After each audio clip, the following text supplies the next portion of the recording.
What is good, everyone? This is your host, Deanna Radulescu with Label Free Podcast. To live your best life, you must live label free. As always, bringing you incredible guests from all over the world, so sit back, relax, and tune in. My next guest is a licensed clinical social worker. He is also an entrepreneur running his own private practice. He's a keynote speaker and author of Finding My Words, a ruthless commitment to healing gently after trauma. Please welcome Dr. Mark McNear. Dr. Mark, welcome to the show. Thank you, Deanna. It's a pleasure. I'm excited to have this conversation because I think there's a lot of people have experienced trauma and abuse in their life. And I think some people don't know how to deal with it, heal from it. And a lot of times they want to sweep it under the rug because they're ashamed. So I understand you have had your own path of healing. So is that what kind of puts you into this direction of helping others heal? Yeah, it was about a little over 8 years ago that I found myself walking through the doors of rehab for prescription drug abuse. And so what I did, and you mentioned the book, what I did was I wrote the book about my experience. So I'll give you some of the highlights of it. That I called my psychiatrist and I asked her for refills, and it became apparent to her that I was abusing medication. And so she said, "You know what? You need to go to rehab." Not something that I wanted to hear. So I waited for my wife to get home, and she was at work. She teaches, and so talked to her about it, and she was like really graceful with it and said, "I'm really glad that you're going to get the help." And so then I needed to contact my daughter, Emily. I contacted her, told her she was wonderful with it. And I remember her sending me a text saying, "I'm so proud of you for doing this." Yeah. So I needed to close down my practice. I wasn't seeing many patients. I wasn't functioning well at that point, but, put a message on my answering machine that I'd be out for medical leave. Yeah. And I thought, that it would be a month, I would go, get it all done, come back and just start over. Well, that's not what happened. I got to rehab and I found that, one of the things that they were encouraging us to do is to tell our stories. Yeah. And I couldn't. There was no way that I could do it. I didn't have the emotional wherewithal to do it, and I didn't have the words. And that's where I got the title for the book, Finding My Words, Yeah. because I really didn't. And so one of the things I talk about in the book that I thought was really, really fascinating, what happened to me, it was painful, but it was fascinating, was as the medication went out of my system, the memories of my childhood came back. And so I talk about in the book, when I was 4 years old, my dad forced me to eat carrots and I ended up vomiting. And then he picked me up and threw me in the garbage and said, "Stay there, you're garbage." From there, I remembered sexual abuse with my dad. My sexual abuse happened from about the age of 4 till about the age of 7. Oh my God. And so these things just kept, popping up, all these memories. And it became clear to me that the medication that I was taking was really helping me Deal with it. deal with the memories. It wasn't working well. Yeah. It never usually does. No, it was a way to cope, way to maladaptively cope. And so interestingly, and again, I talk about this in the book, that when I was about 7, the sexual abuse stopped. And that's because we had armed robbery at our house. Okay. Where four men came in with guns and robbed my parents. We were up in our beds. We slept. Yeah. My parents were down in the basement. And so just all of the different things that came about as a result of that, our family really fell apart after that. My mom became an alcoholic and my dad became very paranoid. He, very strange things. He gave us forks and spoons and knives and had us dig out a room in the basement where he could put valuables. Okay. So I'm sitting in rehab and staff and other patients are encouraging me to talk. I just couldn't talk about it. And I go into more detail in the book about it. Yeah. Just the strange things that happened in my childhood. And so got out of rehab and then just got into treatment, a lot of treatment. Got into IOP, which is intensive outpatient treatment, 3 times a week. And then I went into individual counseling and did a lot of trauma work Yeah. and um, changed counselors. And I found a wonderful counselor. His name is Harry Flanagan. And he was trauma informed and worked with me on the traumas. And I remember one day in a session, he said to me, I'd like you to write down all the traumas that you've had on a Word doc, take them up on a Word document and send them to me. And Yeah. that was really, really hard for me to do. And I found that as I did that, even more memories came up that were really painful, Yeah. and so the first part of the book is finding my words. The Yeah. second part of the book is speaking my words, being able to share the things that happened. And that's chapters 4, 5, and 6, just my childhood and complex trauma that I went through. Yeah. And then the last 3 chapters is just being able to reconnect with my wife, Debbie, and connect with my daughter, Emily, and my son-in-law, Brandon, and just the journey that I've been on Yeah. and being able now to be able to help others Yeah. in their journeys because, there's no one on this earth that has not been traumatized. It's Right. just different severities depending on the person. Yeah. But that is pretty intense though. So you had never talked about that trauma you experienced with your father prior to going into treatment? No, my dad it's interesting, Deanna, because my dad passed away in July of the year before. So Oh, it was 2014. And then March of 2015, I found myself walking through the doors of rehab. So I had never talked to him about the sexual abuse or a lot of the other things. did you ever tell your mother? She was there not for the sexual abuse. And I talk about this in the book that I vowed never to tell anyone, Yeah. including myself in a way. Well, You right. know, Yeah. so Who here I who am. wants to share that? Who wants to Yeah, share, especially a man, let alone, mhm, women. I think females tend to get like, oh, that didn't really happen. And a man is like, oh my God, what does this mean? How are people going to label me of having right, that experience from my father? Because that's absolutely. really intense. And, but to talk about it, because I think it happens more than people realize. And they do consider that a form of human trafficking where a child is being abused, like sexually abused or in the home by family members or neighbor or something like that. And that's a form of human trafficking. That's what they consider it. And so I had promised never to tell anyone, including myself. So I put it away and just kind of locked it away. And so I'm sitting in rehab, and then all of these emotions and all of these thoughts and all of these memories are coming up. And it was really, really overwhelming for me.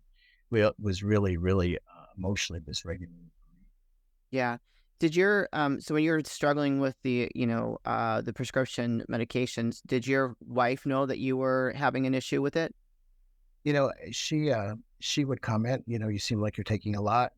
And I would, I would minimize and be like, no, no, no. The doctor knows, no problem. And so, I talk about this also in the book, Deanna, is, everybody knows about the addiction except the addict, Yeah. so everyone around me knew that I had a problem. It's just I didn't. I was in denial about it, and it served well for me not to have to Yeah. recall it happened. Well, yeah, and I think that's pretty common with a lot of people that have experienced something like that. I have a question though. After your father passed, did your prescription intake increase? Yes.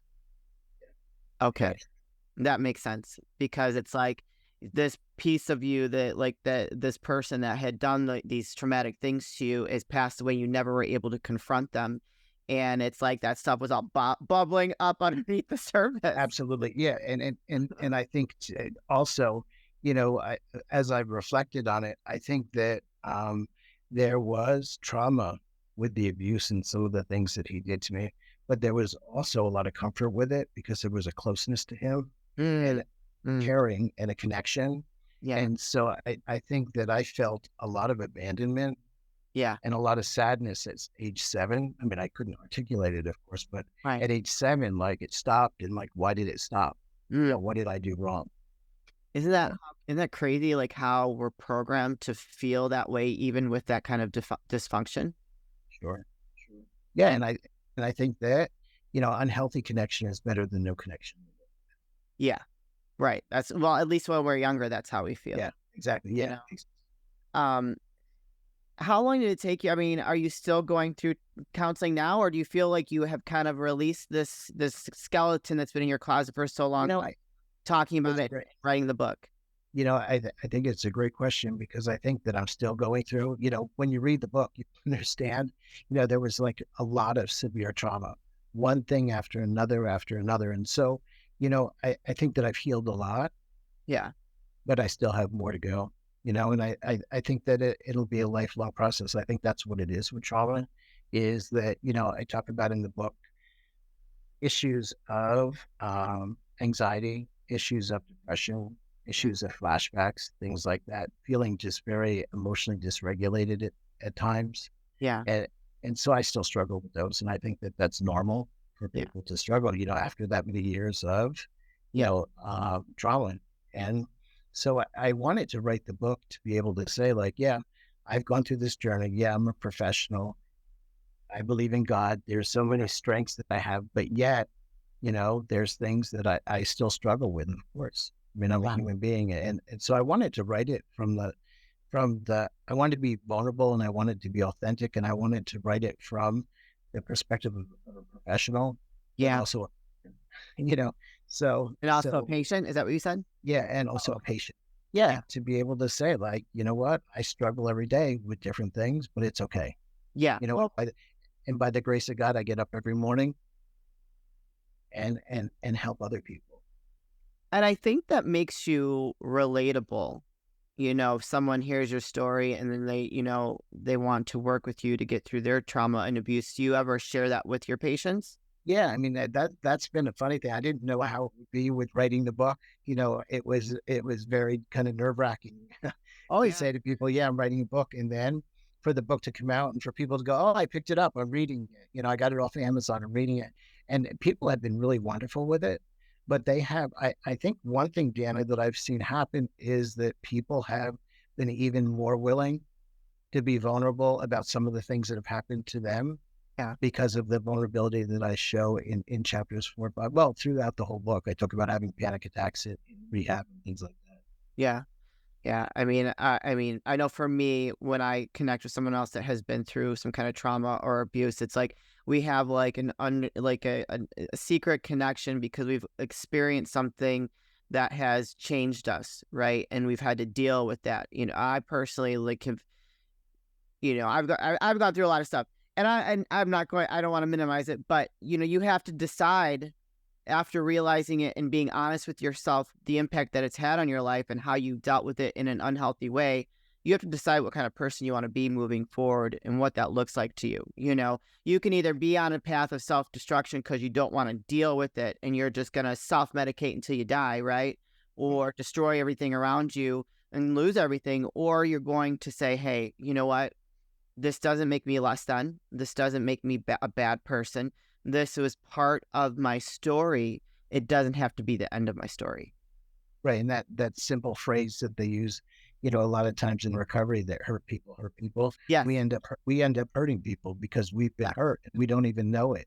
Oh, yeah. And so, there's a lot of work to be done with shame and guilt and things like that. And that's where my faith has been really, really important to me to be able to walk that out and to realize that, I'm more important than the things that I've done.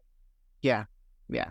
Exactly. I would agree with that. So if someone is like wanting to read, if they're struggling with wanting to get help and they read your book, would it help them get to that point of saying, I'm going to make a call so I can get help? People have said that. I've gotten people that have called me and said, I read your book and I'd like to come in to talk to you because, my background was not as extreme as yours, but it's similar in some ways. And I'm really carrying a lot of depression and anxiety in my body and Yeah. want to work on that. Yeah, that's beautiful. What would you say to someone right now if they're listening to this and they're like, I've all this traumatic stuff is coming up for me, and maybe they're using, maybe they're drinking a lot or using drugs, trying to deal with it. What would you say to them right now to get them to maybe make a call to a professional or to reach out to you or purchase your book or I would say just to reach out to one person. Yeah. Just find one person, whether it's a friend, Yeah. whether it's a colleague, whether it is a professional, just somebody that you want to start exploring your story with. I think our stories are so they're full of blessings and they're full of harm, and so it's hard to tackle that. And so I think for anyone, they really need somebody else to come alongside them. Sure. And or if they're if they're struggling, go to a meeting. You don't have to talk at a meeting. You don't have to do anything. Just go to a meeting and listen to the stories.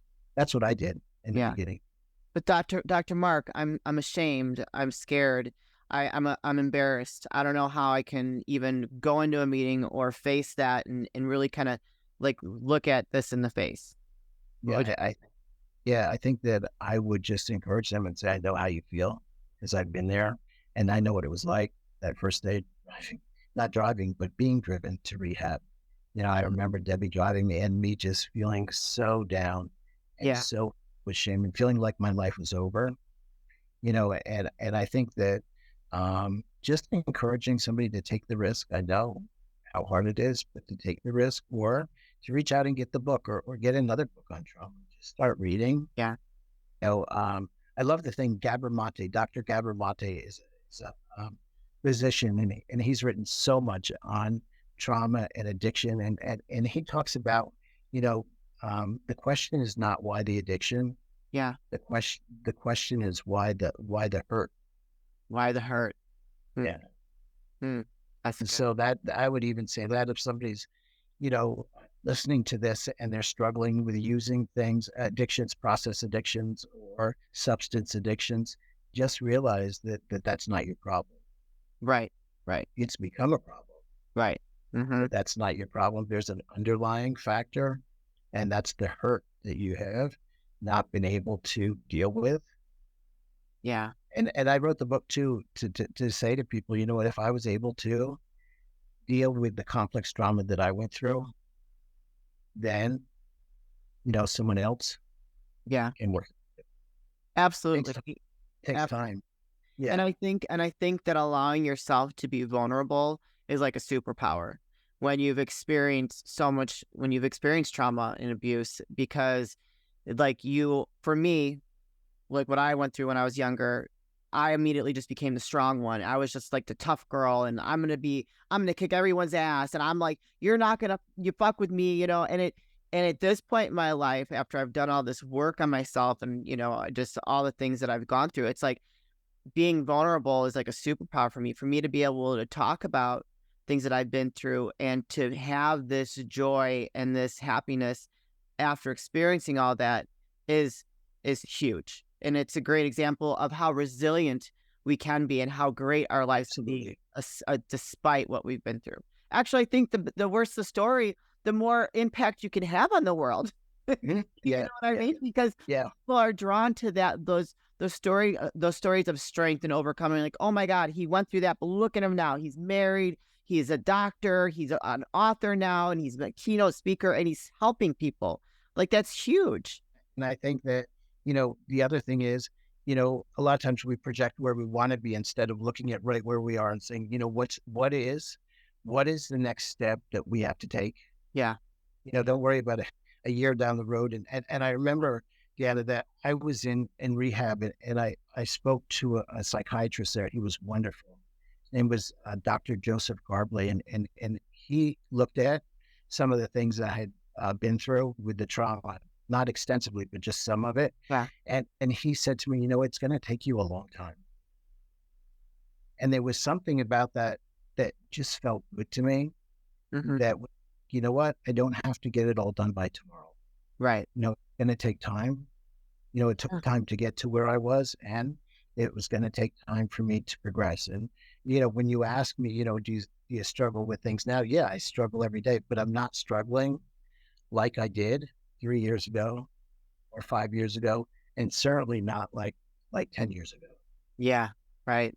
Wow. That's beautiful. I think that if you are someone that is addicted to something and you make that choice to go to rehab and get help, like you said, you thought your life was ending. actually, I think your life is just beginning. It's like a rebirth, you know, a rebirth of to becoming that person who you were meant to be, and putting all that stuff, letting it go, and just really shine as an individual. Absolutely. Yeah. Where can people find you, connect with you, and purchase your book? They can log on to Amazon, and it's Finding My Words, A Ruthless Commitment to Healing Gently After Trauma. And they can log on to my website, which is www.markmcnear.com. And there is a section there where they can email me, and I'll be glad to answer their questions if they reach out to me. Excellent. You guys, will put those links in the show notes. So if you connected with Dr. Mark's story today and you are interested in exploring things a little bit further for yourself, perhaps you're struggling or you know someone that's struggling, go click the link, go reach out to him, ask him a question, and purchase his book. Support him. Go to Amazon and buy that book. Dr. Mark, this is a part of the show where I like to ask for last words of wisdom or advice. What would you like to leave with us today? I think that for anyone in this world, I think that building gratitude in daily, it's so easy for us to look at things that we don't have, and we lose sight of all the things that we do have. Oh, yeah. And so I would encourage the listeners just to build in gratitude daily. Yeah. Really, really important, and it changes your mindset for the day. Sure does. I can attest to that. Wake up joyful and grateful every single day because I'm alive and I'm healthy and I'm here. That's it. Dr. Mark, thank you so much for being so vulnerable and sharing your story. I'm sure that you are going to continue to impact people's lives that need some help in the path that they're on, because it is not a fun place to be. And I don't think anyone volunteers to be there. So thank you so much for being such an incredible guest. Thank you, Deanna. You're welcome. You guys, this is your host, Deanna Radulescu with Label Free Podcast. To live your best life, you must live label free. As always, don't forget to subscribe, follow, rate, review, comment, share, all those good things. And I'll be back soon with more dynamic guests.